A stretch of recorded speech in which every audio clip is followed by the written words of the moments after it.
Signature d'un accord minier États-Unis RDC poursuite judiciaire contre Joseph Kabila. Les membres du Front commun pour le Congo qui ont pris part aux consultations politiques avec le Conseil spécial du chef de l'État en matière de sécurité pour la formation du gouvernement d'union nationale réaffirment leur engagement pour la stabilité du pays. La tension également monte autour de la demande de lever des immunités visant l'ancien président Joseph Kabila, autorité morale du FCC. Dans une déclaration faite ce vendredi à Kinshasa, les membres de cette délégation assurent qu'ils suivent de près la procédure avec la plus grande vigilance dans le strict respect des principes démocratiques et des droits fondamentaux. Parallèlement, les membres de ce groupe saluent les récentes déclarations du président Tshisekedi sur l'accord minier stratégique en cours de négociation avec les États-Unis. Ils considèrent cet accord comme un jalon majeur pour un développement durable et souverain. On écoute Césarine Condé, chef de la délégation de la branche FCC, qui avait pris part aux consultations politiques.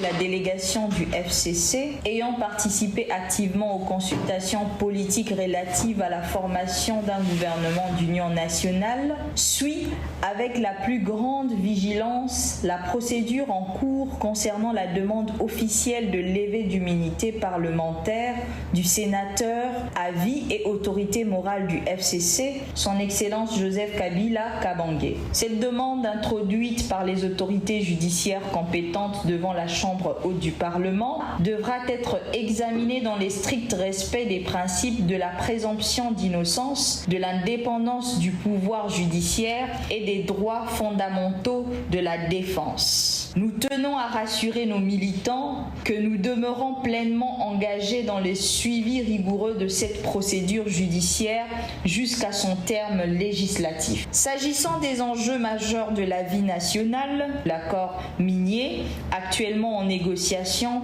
entre la République démocratique du Congo et les États-Unis d'Amérique. Nous soulignons que cet accord, fruit d'une vision partagée de développement durable et inclusif, est élaboré en conformité avec les standards internationaux de transparence ainsi qu'avec les dispositions constitutionnelles encadrant la gestion des ressources naturelles, notamment les articles 9 et 56 de la Constitution. Ce partenariat vise à optimiser l'exploitation responsable de nos minéraux stratégiques tout en garantissant des retombées économiques substantielles pour le bien-être de notre population. Nous saluons cette démarche volontariste qui protège intégralement notre souveraineté nationale tout en renforçant la position de la RDC sur la scène internationale. Césarine Condé, chef de la délégation de la branche FCC, qui avait pris part aux consultations politiques.